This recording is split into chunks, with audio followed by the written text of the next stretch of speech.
اللهم صل على محمد وآل محمد. A'udhu billahi minash shaitanir rajim. Bismillahirrahmanirrahim. En el nombre de Dios, el clemente, el misericordioso, la paz de Dios sea con todos sus profetas, desde Adán hasta Muhammad, salawatullah wa salamuhu alayhim ajma'in. Entramos en una nueva lección que tiene que ver con lo que llaman af'alus salah, es decir, las acciones del rezo. Ustedes, como saben, el rezo tiene varias formas, varias partes, varias acciones que hay que hacer por separada y que el conjunto de todas estas acciones hacen al rezo. Estas acciones se dividen en dos. Algunas de ellas son obligatorias, son wajib, es decir, obligatorias. Otras son mustahab o mandub, es decir, preferibles. Comenzamos con las obligatorias. Dice al-wajib, las obligatorias. وَهُوَ مُؤَلَّفْ مِنْ أَحَدَ عَشَرَ جُزْءًا. Dice, son 11. 11 partes del rezo son obligatorias. مِنْهَا مَا يُسَمَّ بِالْأَرْكَانِ. Algunas de ellas le llaman rukun, que el plural es arkan, es decir, son las columnas de la oración. Son las bases de la oración, son aquellas cuestiones que no se puede abandonar ni por olvido ni intencionalmente. وهي التي تبطل الصلاة بزيادتها أو نقصانها عمدا أو سهوا. Dice, son aquellas, estas arcán, estas columnas de la oración, son aquellas que invalidan la oración si se agregan o merman. Si falta una de estas o se agrega una de estas, en las dos formas la oración es inválida, ya sea que se hace intencionalmente o se hace por olvido.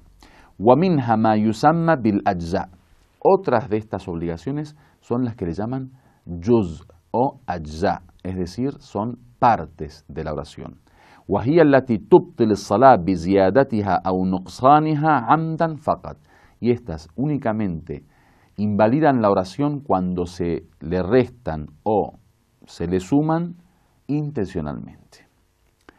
¿Cuáles son las arcán? Dice, ¿cuáles son las columnas de la religión? Las que si se le llega a sumar o le falta, ya sea por olvido o intencionalmente, invalidan el rezo. Dicen, son an-niyya, es decir, la intención. La primer obligación del rezo, después de haber terminado con estos actos preferibles como la adán y el ijama que habíamos dicho anteriormente, cuando uno va a comenzar directamente antes de entrar en el rezo, lo primero que tiene que hacer es tener intención de rezar. Yo no puedo rezar estando pensando en otra cosa o sin tener intención de agradar a Dios o sin darme cuenta o por olvido.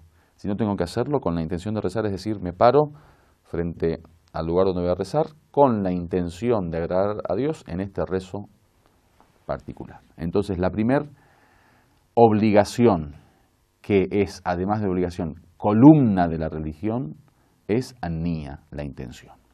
Dos, lo que llaman takbiratul ihram.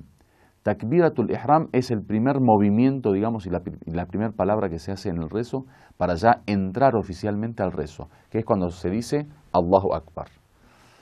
Ahora seguramente en algún momento vamos a poner algún video sobre la forma del rezo, pero bueno, ahora, digamos, como para tener una pequeña imagen, se sabe que para rezar, después de tener la intención, lo primero que se hace para entrar oficialmente al rezo es decir Allahu Akbar, que a esto le llaman takbiratul ihram. El takbir o el takbira significa decir Allahu Akbar, que viene de la palabra kabbara en árabe, es decir Allahu Akbar. Y el ihram es porque a partir de ahí comienza a, digamos, oficialmente el rezo y se prohíben muchas cosas que no se pueden hacer durante el rezo. La tercera es al-qiyam hal takbiratul ihram wa sabiq ala ruku'. La tercera obligación, que además en este caso es rukn, es decir, es una columna de la religión, es estar parado al momento de decir Allahu Akbar en takbiratul ihram y antes de hacer el ruku', o sea, después de terminar el Fatiha, por ejemplo, y la sura que nosotros después de Allahu Akbar empezamos a leer el Corán, después de eso vamos a ir al ruku'. Estar parado antes del ruku' también es parte de las obligaciones y los arkan, es decir, las columnas.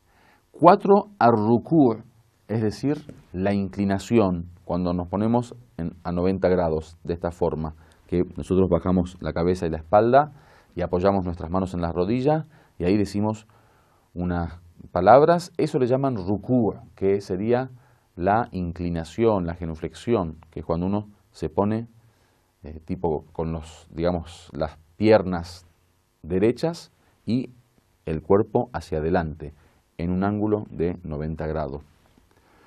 Esa es otra de los arkan, es decir, de las columnas. Después viene as-sujud, que son as-sajdatan ma'an, es decir, la prosternación, que es cuando ponemos la cabeza sobre la tierra y si ven en la imagen, después seguramente lo van a ver en alguna imagen o en algún clip, van a ver que se apoyan las manos sobre la tierra o sobre el suelo, se apoya la frente, las rodillas y la punta de los dedos del pie. Entonces, 5 son los arkan. Dijimos, an-niyya, la intención. Takbiratul ihram, decir Allahu Akbar. Al-qiyam, estar parado. Al momento de decir Allahu Akbar y antes de hacer el ruku'. El ruku', la genuflexión. Y el sujud, la prosternación. Con eso terminaron los arkan. Vamos a los ajza, que también son obligatorias, pero son partes, ya no son columnas. Es decir, que si se hace una de más, sin querer, sin tener intención o por olvido, no hay problema. Dice es al-qira'a, es decir, la lectura, cuando leemos una sura y el Fatiha, o el Fatiha y una sura. 2, ad-dhikr, que en el tercer y el cuarto ciclo decimos subhanallah, walhamdulillah, wa la ilaha illallah, wallahu akbar. 3, at-tashahhud, cuando en el segundo ciclo y en el último ciclo nos arrodillamos después de las últimas prosternaciones y ponemos las manos sobre las piernas y decimos el tashahhud, que es ashhadu an la ilaha illallah wahdahu la sharika lah wa ashhadu anna muhammadan abduhu wa rasuluhu allahumma salli ala muhammad wa muhammad. El cuarto o la cuarta parte es at-taslim, o sea, el salam, es decir, el saludo final. Cuando termina la oración decimos 3 saludos, que a ese salam también se lo considera una de las partes obligatorias. 5, al-qiyam ba'da ruku', otra de las partes que es obligatoria pero no es un rukun, es estar parado después del ruku', es decir, después de habernos inclinado. 6, al-julus bainas sajdatain, la sexta es el estar sentado entre la primera prosternación y la segunda prosternación. Es decir, que yo cuando termino el ruku' me levanto, luego bajo a prosternarme, pongo la cabeza sobre la tierra y la forma de la prosternación, luego me levanto.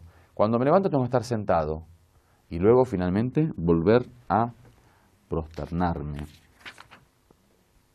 Con eso terminamos las acciones obligatorias. Las primeras que dijimos anteriormente son los arkan, o sea, las columnas. Las que dijimos en esta clase son los ajza, es decir, las partes. En las próximas vamos a ver en detalle, digamos, todas estas cuestiones que estuvimos hablando como partes y como obligaciones. Lo último que les digo son las acciones mustahab. Hasta ahora estuvimos hablando de las obligatorias. Ahora vamos a hablar de las mustahab, que son las preferibles. Son 2, al-qunut y at-ta'qib. Al-qunut, que es en el segundo ciclo, después de la sura y del Fatiha o la Fatiha al sura, hacemos las manos así y leemos una súplica. Eso le llaman qunut. Eso es mustahab, es preferible. Y el ta'qib es lo que se hace después del rezo. Cuando yo terminé de rezar, entonces digo, por ejemplo, Allahu Akbar, Allahu Akbar, Allahu Akbar, que también es preferible. Y digo, por ejemplo, con el rosario, Allahu Akbar, 34 veces, después 33 veces Alhamdulillah y 33 veces Subhanallah. Y todo lo que yo diga después del rezo es mustahab, walhamdulillahi rabbil alamin.